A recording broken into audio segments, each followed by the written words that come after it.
Halo, selamat pagi, apa kabar Anda pemirsa? Berjumpa lagi dalam Berita Mataram hari ini. Sejumlah berita penting dan menarik lainnya telah kami siapkan untuk Anda dan berikut di antaranya. Komisi Pemilihan Umum Kabupaten Sumbawa menggelar swab massal ribuan petugas yang akan bertugas mengawal pelaksanaan tahapan pemilu kada di daerah. Seorang pemuda diringkus tim Satuan Reserse Narkoba Polres Lombok Barat karena diduga nekat mengedarkan narkoba di kawasan wisata Senggigi Lobar. Presiden Republik Indonesia Joko Widodo membeli 2 ekor sapi kurban kepada salah seorang peternak di Dusun Lendang Batu, Desa Sukamulia Timur, Kecamatan Sukamulia, Kabupaten Lombok Timur. Bersama saya Hulda Ramatia, inilah Berita Mataram selengkapnya. Komisi Pemilihan Umum Kabupaten Sumbawa menggelar swab massal ribuan petugas yang akan bertugas mengawal pelaksanaan tahapan pemilu kada di daerah. Selain untuk mengecek kondisi kesehatan mereka, langkah tersebut juga dilakukan untuk memastikan para petugas tidak terpapar COVID-19 dalam melaksanakan tahapan pilkada. Komisi Pemilihan Umum Kabupaten Sumbawa bekerja sama dengan Laboratorium Genetik Sumbawa Teknopark melaksanakan tes swab massal terhadap 1.010 orang anggota Panitia Pemutakhiran Data Pemilu atau PPDP. Tes swab untuk ribuan petugas KPU tersebut digelar di kantor KPU Sumbawa dengan mengerahkan tim medis dalam pengawasan tim gugus tugas penanganan COVID setempat. Pelaksanaan tes swab tersebut berdasarkan surat edaran KPU RI yang menginstruksikan seluruh petugas penyelenggara pilkada wajib melakukan tes kesehatan sebelum menjalankan tugas mengawal tahapan pemilu kada di wilayah masing-masing. Langkah tersebut ditempuh menyusul agenda pelaksanaan pemutakhiran data pemilu yang akan dimulai tanggal 15 Juli sampai tanggal 13 Agustus 2020 sebagai upaya memutus resiko penularan COVID. KPU Sumbawa melaksanakan swab karena itu satu-satunya di Indonesia dan ini pertama kali bagi calon PPDP pada Pilkada 2020. Dalam rangka memutus rantai penyebaran COVID pada pelaksanaan Pilkada serentak tahun ini, KPU mewajibkan petugas mengenakan APD lengkap dan akan dilaksanakan dengan penerapan protokol kesehatan ketat yang dianjurkan pemerintah. Dari Kabupaten Sumbawa, Sultan Fahri, Tim Liputan melaporkan. Tim gugus tugas COVID-19 Kabupaten Lombok Barat menutup pelayanan kantor desa Sigerongan, Kecamatan Lingsar pasca kepala desa terkonfirmasi reaktif COVID. Penutupan pelayanan kantor desa dilakukan selama 14 hari untuk memutus penyebaran COVID-19 dan untuk sementara waktu dipindahkan ke rumah sekretaris desa. Pasca pengumuman kepala desanya reaktif, aktivitas pelayanan di kantor desa Sigerongan, Kecamatan Lingsar, Lombok Barat ditutup untuk sementara waktu. Langkah penutupan sementara tersebut dilakukan pemerintah daerah mulai awal pekan ini untuk memutus rantai penyebaran COVID-19 di tengah masyarakat. Hasil reaktif diumumkan tim gugus tugas COVID Kabupaten pasca melakukan rapid test terhadap warga dan kepala desa pasca berinteraksi dengan memandikan dan memakamkan jenazah terkonfirmasi COVID pada minggu lalu. Selain harus menjalani isolasi mandiri bersama sejumlah warga yang dinyatakan reaktif, untuk sementara waktu pelayanan di kantor desa dipindah ke rumah sekretaris desa untuk mengantisipasi risiko yang tidak diinginkan.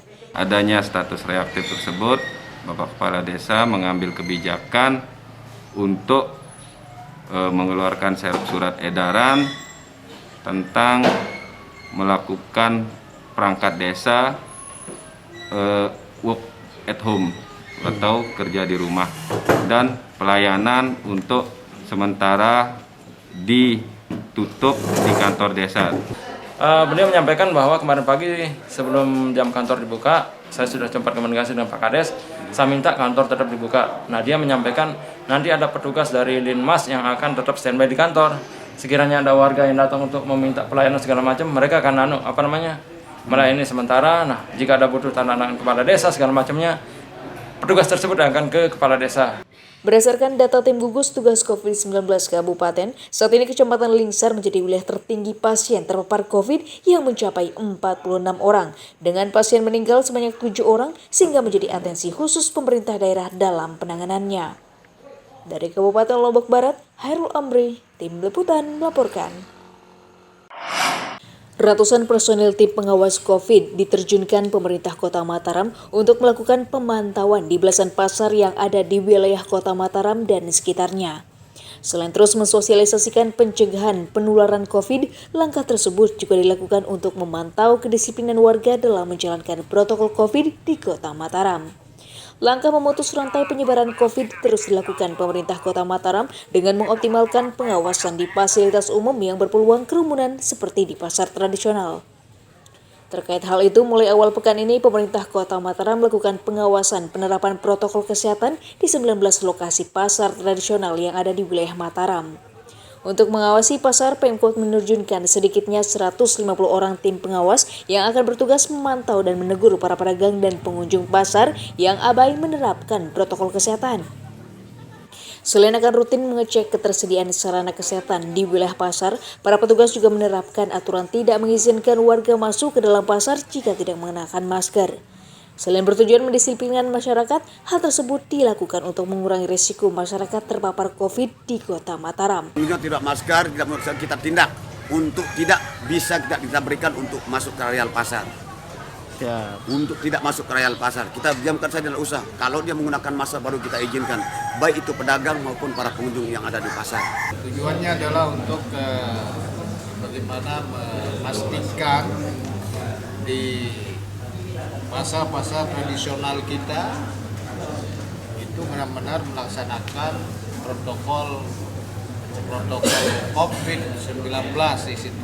Langkah penerapan standar protokol COVID bagi masyarakat di sejumlah fasilitas umum termasuk pasar tradisional harus dilakukan pemerintah Kota Mataram mengingat kasus penyebaran COVID di Kota Mataram masih tertinggi hingga saat ini. Dari Kota Mataram, Emi Kusuma, Tim Liputan melaporkan. Memasuki musim kemarau di pertengahan tahun 2020, pemerintah daerah Kabupaten Lombok Tengah melakukan pemetaan wilayah langganan rawan kekeringan yang terjadi hampir setiap tahun di wilayah Lombok Tengah. Dari total 12 kecamatan yang ada, tercatat sebanyak 9 kecamatan dinyatakan rawan kekeringan dan perlu mendapatkan penanganan optimal dalam mengatasi kekeringan. Langkah pemetaan wilayah kekeringan kembali dilakukan pemerintah daerah memasuki musim kemarau yang diprediksi akan mulai pada pertengahan tahun ini. Di Kabupaten Lombok Tengah, pemerintah daerah mencatat sebanyak 9 kecamatan dari 12 kecamatan yang ada berisiko menjadi wilayah langganan kekeringan seperti tahun sebelumnya. 9 kecamatan tersebut meliputi Kecamatan Jonggat, Jana Pria, Kopang, Praya, Praya Barat, Praya Barat Daya, Praya Tengah, Praya Timur, dan Kecamatan Pujut. Meski belum ada informasi laporan warga terdampak, namun pemerintah daerah bersama pihak terkait telah melakukan koordinasi untuk bersinergi bersama mengatasi dampak kekeringan. Salah satunya dengan menyiapkan proses distribusi air bersih ke wilayah terdampak. Kalau nggak salah 80 hari itu deh. Itu tersebar di 9 kecamatan selain Batu Keliang Utara, Batu Keliang, dan Pringgerat. Nah, di luar itu terdampak. Selain melakukan persiapan langkah tanggap bencana kekeringan, pemerintah daerah mengingatkan warga untuk mulai menghemat air agar nantinya bisa dimanfaatkan saat masuknya puncak musim kemarau yang diprediksi akan terjadi pada bulan Agustus hingga November 2020. Dari Kabupaten Lombok Tengah, Lukmanul Hakim, Tim Liputan melaporkan.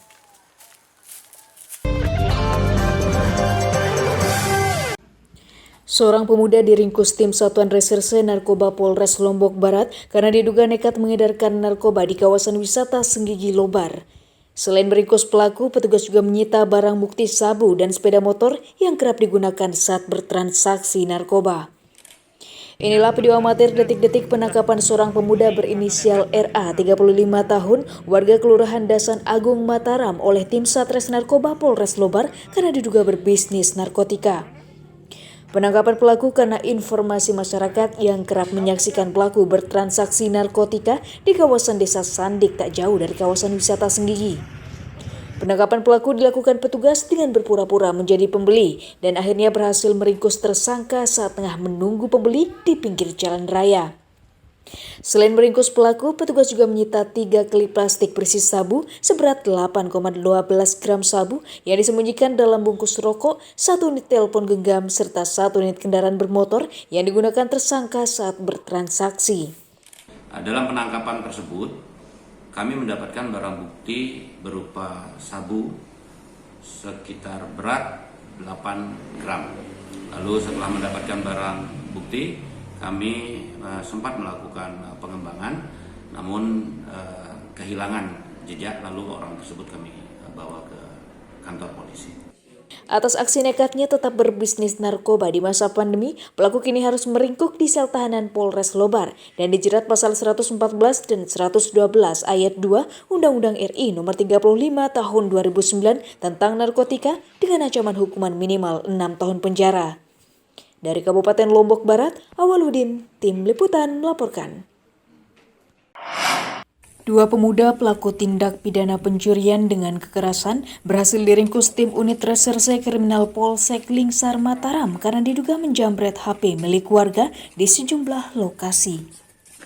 Selain dua pelaku, petugas juga menyita 3 unit HP dan sepeda motor milik pelaku sebagai barang bukti. Dua orang pemuda masing-masing berinisial DA 21 tahun dan SP 20 tahun asal Lingsar Narmada karena diduga menjadi pelaku jambret di sejumlah lokasi jalan protokol di Kota Mataram. Penangkapan pelaku berdasarkan laporan korban yang mengaku kehilangan HP karena dijambret para pelaku dengan cara dipepet di salah satu jalan protokol saat hendak pulang ke rumahnya. Berdasarkan laporan ciri-ciri pelaku dan juga melacak sinyal GPS HP korban, petugas akhirnya berhasil meringkus para pemuda pelaku jambret di rumah usai memposting HP korban untuk dijual di media sosial. Selain menangkap 2 pelaku, petugas juga menyita 3 unit HP yang dijambret di 3 lokasi berbeda dan sebuah sepeda motor yang digunakan saat beraksi. Ironisnya, salah satu pelaku berinisial DA baru 1 minggu keluar dari penjara dan tengah menjalani proses asimilasi usai menjalani masa hukuman dalam kasus yang sama. Dengan inisial DA, umur 21 tahun, yang salah satunya ini adalah residivis 363. Kemudian yang satunya adalah inisial A, 28 tahun, TKP di Pura Lingsar. Dari pengakuan si pelaku sudah melakukan aksinya sebanyak 4 kali. Kira kamu ngambil HP anak itu, jambret HP anak itu? Spontan. Apa alasannya lagi mencuri? Akibat perbuatannya, kedua pelaku kini harus mendekam di sel tahanan dan dijerat pasal 365 KUHP ayat 1 tentang pencurian dengan kekerasan dengan ancaman hukuman 7 tahun penjara. Dari Kabupaten Lombok Barat, Awaludin, Tim Liputan melaporkan. Memasuki tahun ajaran baru, pemerintah daerah Lombok Tengah masih belum mengizinkan proses pembelajaran tatap muka di sejumlah sekolah maupun madrasah karena terkendala wabah COVID-19. Kebijakan tatap meliburkan sekolah menjadi kebijakan bersama pemerintah pusat dan daerah dalam rangka mengurangi resiko penyebaran COVID di NTB. Langkah menunda proses pembelajaran tatap muka di sekolah akibat COVID menjadi atensi pemerintah daerah memasuki tahun ajaran baru 2020-2021. Di Kabupaten Lombok Tengah, pemerintah daerah setempat memutuskan untuk tidak melaksanakan pembelajaran tatap muka karena alasan kesehatan dan pandemi COVID-19. Kebijakan larangan belajar secara langsung berlaku bagi seluruh satuan pendidikan yang berada pada zona penyebaran virus COVID-19 meliputi kategori sekolah umum hingga madrasah. Sebagai gantinya, proses pembelajaran para siswa masih tetap akan dilakukan secara daring dengan menggunakan aplikasi media sosial. Keputusan tersebut diambil pemerintah daerah sebagai upaya meminimalisir resiko penyebaran COVID yang masih terjadi hingga saat ini. Dari status yang oranye, kuning, merah, ya, itu tidak dibolehkan untuk belajar tatap muka. Itu sesuai dengan SKB 4 Menteri. Ya, SKB 4 Menteri. Maka di Lombok Tengah juga belum kita bolehkan belajar tatap muka. Istilahnya itu kan transisi. Namun untuk menuju masa new normal kan biasanya pada terakhir itu kan 13 September kan. Nah, dari pola pembelajarannya itu tetap pola yang itu untuk siswa itu ya tetap dia belajar menggunakan daring ya di rumah dulu. Berdasarkan skema pembelajaran yang disusun tim gugus COVID Nusa Tenggara Barat, kegiatan pembelajaran tatap muka dengan penerapan protokol kesehatan standar COVID rencananya akan mulai bisa dilakukan pada pertengahan bulan September mendatang dengan persetujuan dari pemerintah pusat dan daerah. Dari Kabupaten Lombok Tengah, Lukmanul Hakim, Tim Liputan melaporkan. Pelaksanaan sistem belajar tatap muka kembali ditiadakan pemerintah daerah Kabupaten Lombok Timur guna meminimalisir risiko penularan COVID di lingkungan sekolah di masa pandemi. Sebagai gantinya, seluruh sekolah diminta untuk melaksanakan pembelajaran sistem daring dari rumah seperti yang telah dilakukan sejak bulan Februari 2020 lalu. Keluarnya keputusan bersama 4 kementerian mengenai regulasi proses belajar mengajar di masa pandemi turut diberlakukan di daerah. Di Kabupaten Lombok Timur, pemerintah daerah juga meniadakan seluruh proses belajar mengajar tatap muka di sekolah karena masih berada pada status siaga pandemi COVID.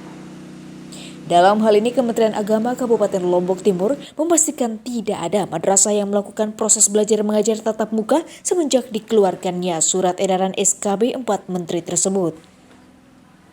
Keputusan tersebut berlaku umum untuk jenjang sekolah umum dan madrasah atau pondok pesantren yang ada di lingkup Kementerian Agama Kabupaten Lombok Timur.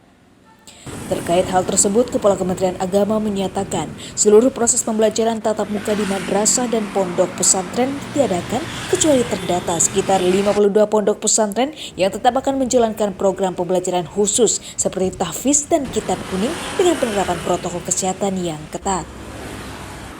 Untuk tahap pelaksanaan sistem belajar tersebut, Kementerian Agama Lombok Timur melakukan pemantauan secara berkala ke masing-masing madrasah secara berkala dengan menerjunkan tim pengawas. Nah, terkait dengan kondisi madrasah ini, kita sudah ada turunan surat dari provinsi terkait dengan SKB 4 Menteri gitu. Jadi proses pembelajaran sekarang ini pakai e-learning itu untuk sementara sampai bulan September. Langkah penundaan pembelajaran tatap muka di Kabupaten Lombok Timur dilaksanakan berdasarkan keputusan bersama tim gugus tugas penanganan COVID di kabupaten untuk meminimalisir risiko penyebaran di lingkungan sekolah nantinya. Dari Kabupaten Lombok Timur, Muhtadun, Tim Liputan melaporkan. Tim Satuan Gugus Tugas COVID-19 Kabupaten Lombok Barat menggelar inspeksi mendadak ke sejumlah pertokoan di wilayah Lobar untuk memantau penerapan protokol kesehatan COVID yang digulirkan pemerintah. Sidak tersebut digelar untuk mengawasi kedisiplinan warga berikut para pedagang dalam melaksanakan protokol kesehatan dalam rangka mencegah risiko penularan di tengah masyarakat. Upaya memantau penerapan protokol kesehatan untuk mengurangi risiko penyebaran COVID-19 terus dilakukan pemerintah daerah di sejumlah wilayah. Di Kabupaten Lombok Barat, tim gabungan gugus tugas COVID-19 melakukan sidak ke sejumlah pertokoan dan pasar yang ada di wilayah Gerung Lobar untuk memantau penerapan protokol kesehatan COVID. Sidak dilakukan dengan mendatangi satu persatu toko yang ada dan meminta pengelola toko dan para pengunjung untuk mengenakan masker dan mematuhi protokol kesehatan dengan selalu menjaga jarak satu sama lain.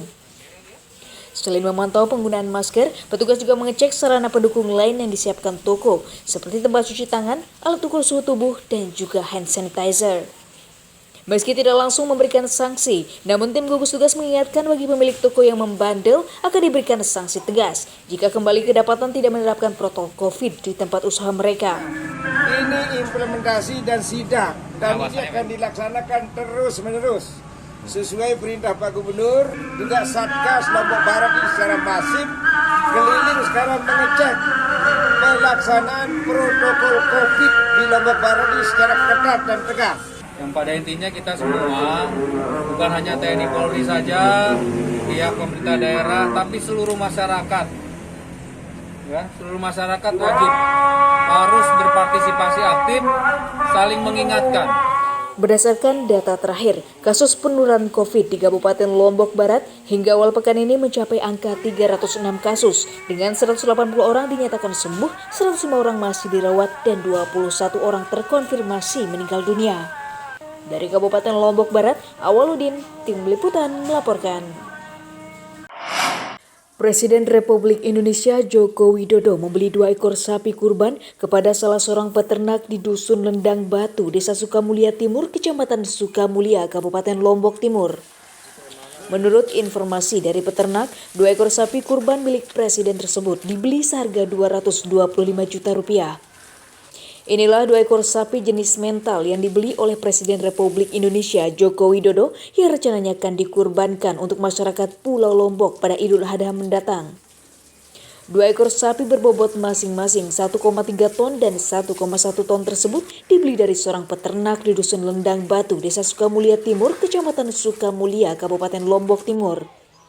Menurut pengakuan peternak, kedua ekor sapi tersebut dibeli oleh Presiden melalui perantara staf pribadinya seharga Rp225 juta yang diniatkan untuk kurban.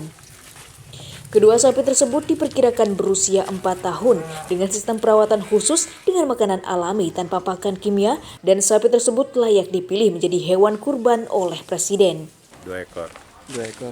Beratnya berapa? Beratnya berapa? Yang satu 1,3, yang satu 1,1. Seharga berapa itu? 225 juta. Dua-duanya? Dua-duanya. Selain menjadi perbincangan masyarakat, pembelian 2 ekor sapi mental oleh Presiden menjadi kebanggaan tersendiri bagi si peternak, karena Presiden telah 2 kali memesan sapi kurban kepadanya, yakni pada perayaan Idul Adha tahun lalu dan juga pada tahun ini. Dari Kabupaten Lombok Timur, Muhtadun, Tim Liputan melaporkan.